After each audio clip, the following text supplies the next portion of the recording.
So guys, first of all, we're going to be looking at back today. I want to start with upper body control, then lower body control, and we're going to go from there. So we've got three different groups. We've got double overs, which are great for choking, but spin around. Spin. Nothing's stopping them, nothing's controlling their footwork. We've got double unders, which spin. We can control their body, but we cannot choke them around. And we've got seatbelt, which is really good that we can control them, so spin. Stop them from going there, and it also gives us hand to choke. What's really important with seatbelt, guys, is most people will just grab here and squeeze in here, which is a good control, but the second I need to start to choke someone, I'm gonna have to let go, so as soon as I let go, they're sprung away. So I want our elbow over their shoulder, biting in, and the other one into their ribs. We can hold our hands, but our hands should be free. So if we're around now, we should be able to control the person in this sort of fashion. Another thing, guys, I want your chin stuck to their neck, like a vampire sort of thing.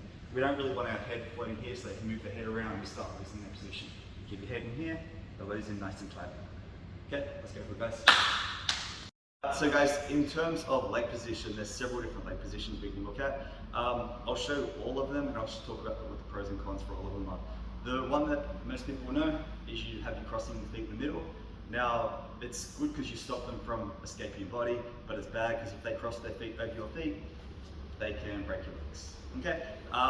By the way, the simplest escape to that is push their head forwards. So if she's here, we're fighting, I've got my feet crossed and she tries to cross her feet, I push her head forwards, go and try and finish me. Oh yeah. No, don't worry, don't be shy. So you can at least delay it for a little bit. Understand that ideally not the best thing to do. And next one is, this is the only one that will score you points in a comp. You have to have 2 feet in the middle, uncrossed. Every other configuration will only get you advantages. You have to have 2 feet in the middle. So when we're here, I'm back heeling into her abdominals, trying to keep them tight here. This is good if you push back on your 2 feet, go backwards. In this position here, I'm in a safe position, but the second we roll to a side, I've got a foot that's very low, so turn your hips to the ceiling and step open my bottom foot. It's very easy for her to step out open my bottom foot. Okay, so that's our standard position most people do. Next one, if your legs are a little bit smaller or the person you're with is a bit fatter, maybe you can't get around. So I always want you guys to start putting your foot across their stomach as much as possible. Now, the key thing about this is if I've got shoulder to shoulder, you'll see that my foot will only go just up to her hip. But if I can get her shoulder onto my chest, so I'm just gonna rotate an extra 5 degrees, my foot will go all the way over to her stomach. So we always want that there. But if your feet are small, foot on the hip, foot on your other hip, and pushing down. And we're just gonna be controlling them from there. The next one I want you to do is, if they're very small, you can also do a body triangle. Now note, you've got a body triangle on the top, and if they roll over to this side, you've got the body triangle on the bottom as well. And the last one is, if we're in this position here, she brings her top elbow and top knee together. Now we can't lock in the middle. This is what's called a crotch lock. So we lock our feet and we squeeze our knees together, controlling the hip. Okay? If your knee's down here, just roll into half guard. They'll start listening. Okay? So I want you guys to play with all of those different body configurations with just the feet. So again, you've got cross feet. Please don't play with that too much. Lock, open feet. As we roll to the side, foot comes across the stomach. We push off the hip, pushing them down. If your legs are long enough, body triangle. If they bring the elbow knee together, crotch lock. Okay guys, go for it. Natural defenses should be is, as my hand is coming around to choke her, she's going to block with the opposite hand.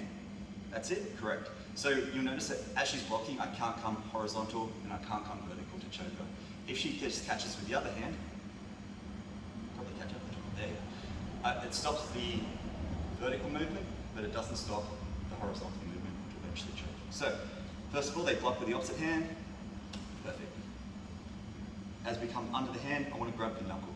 I'm going to grab the knuckle and pin it to their chest. They're going to grab with the other hand, extract the hand, come on top, and we're trying to look for the neck. Now, I want you guys to understand the battle we're trying to do is whoever's hand is on top is winning the battle.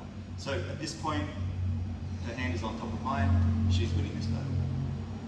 At this point, I've stripped it, there's no hand on top. It's 50-50.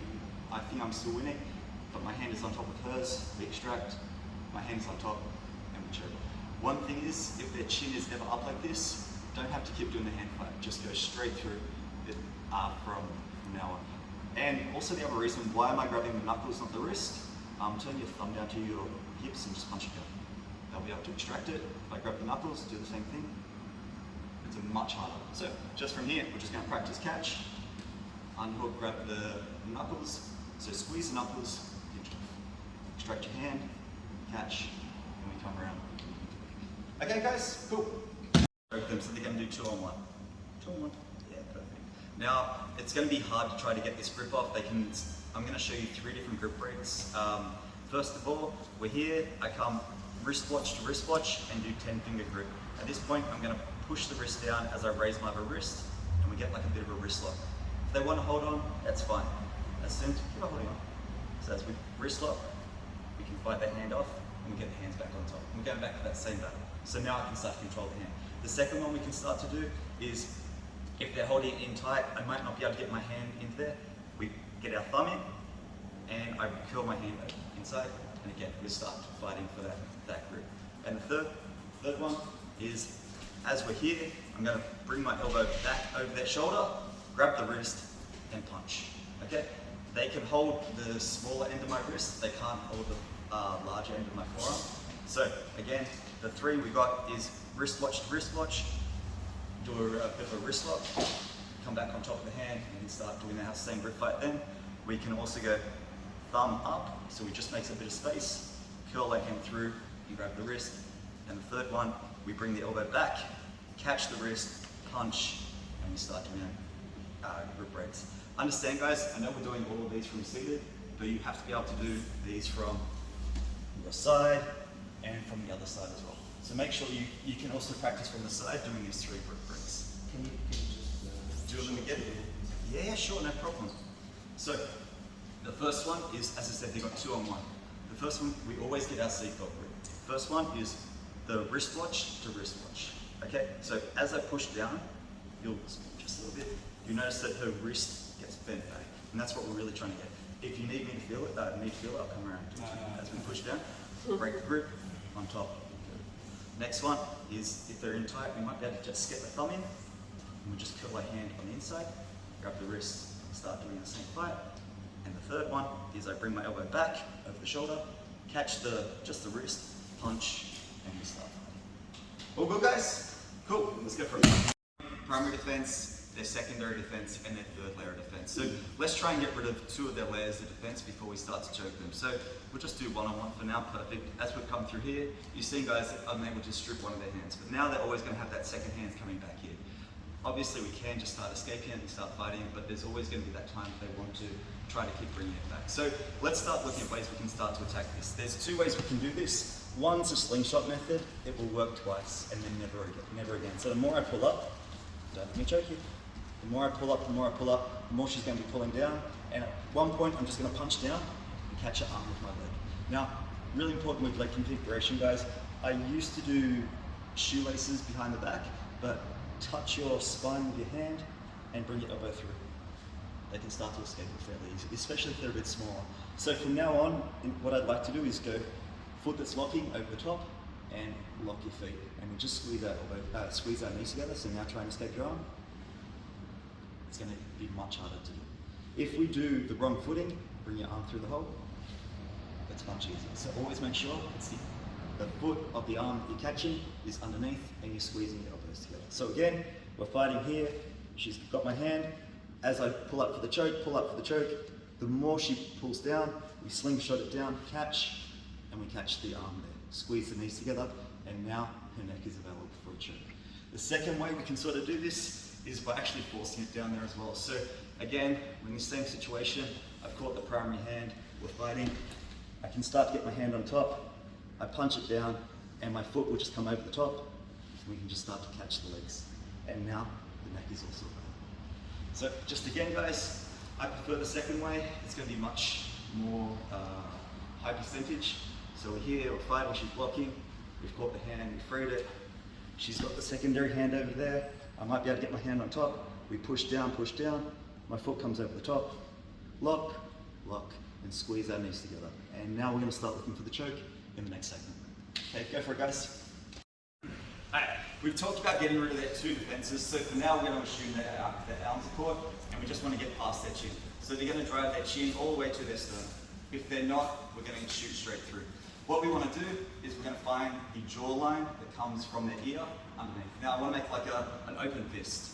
And we're going to get, first we're going to go thumb joint, then thumb, then fingers, wrist, and elbow.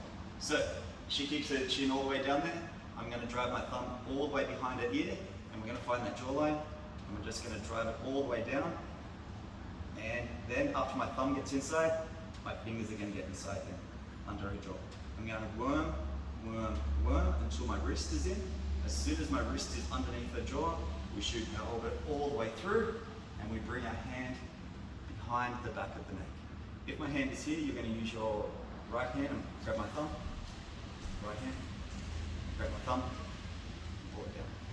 They'll start to extract it. We need to have the hand all the way behind the neck. Try and fight out of it now. That's much better. So again, we find the jawline, we get the thumb behind the ear, we find the jawline, we come in down. We're going to get the thumb in. After we get the thumb joint in, now our fingers come in. We worm, worm, worm. Now our wrist is in. We shoot all the way through. We hide our hand all the way behind our jaw. Okay, do you need to see this? Okay, cool, go for it, guys. Guys, so we've gotten all the way through to our choke. Now, whenever we want to re-naked choke someone, we don't want to put this hand in front. They'll grab the wrist, try and armbar, they may tap us, but we don't want to give them the hand. So never expose the hand. We're going to bring the hand behind the back, show the camera our fingernails. We're going to squeeze our elbows together and bring my elbow into their sternum. As we do this, we can squeeze and get the tap. But if they grab our forearm and bicep and pull down with all your life, we may not be able to get the choke. What I want to do now is I'm going to bring my elbow back over their shoulder. So imagine you've got like a collar and we're trying to choke them as always. So if they want to hold on for dear life, they're welcome to. They're pulling, we squeeze down, and as I bring the elbow back, we get a very, very nice choke. So again, guys, let's go through that again. We come through, we put the hand behind the back of the neck. We don't show the hands, we bring them behind the back, show the camera the fingernails, we squeeze in, and we bring the elbow back over the shoulder. Do you need to see this? Any questions?